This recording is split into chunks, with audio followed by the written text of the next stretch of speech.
उत्तरा मत्स्यराज विराट की पुत्री, रानी सुदेशना की लाडली, उत्तर की भगिनी, अर्जुन की नृत्य की शिक्षा, अभिमन्यु की पत्नी और परीक्षित की माता।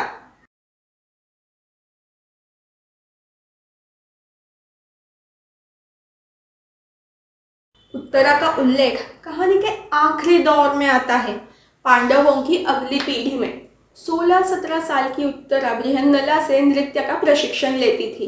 तत्कालीन समाज रचना के अनुसार अन्य चीजों के साथ ही गायन, वादन, नृत्य आदि कलाओं का अभ्यास करती थी। कम आयु में ही उसका और अभिमन्यु का विवाह हुआ, गर्भधारणा हुई और महायुद्ध का आरंभ हुआ। पहले दिन ही उसने अपने भाई को खोया, आगे चलते अपने पति को खोया और आखिर में अपने पिता को भी गवा दिया।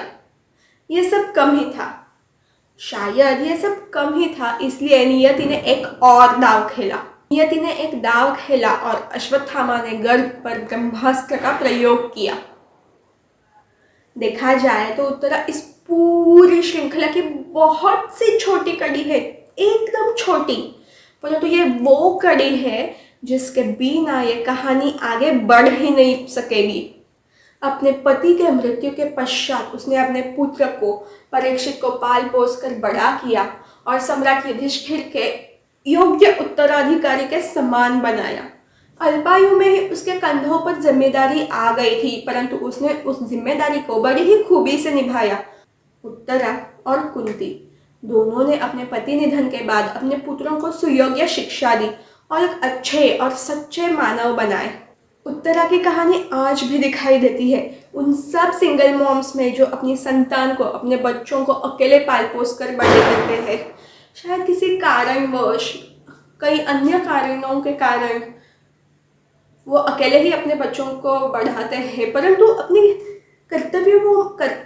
कर्तव्यों में वो कभी पीछे नहीं छूटते, वो कभी कम नहीं पड़ते और अपने संतान को एक अच्छा और सच्चा नागरिक बनाते हैं। इसीलिए मुझे लगता है कि उत्तरा की कहानी आज भी उतनी ही वैलिड है। आपको लगता है?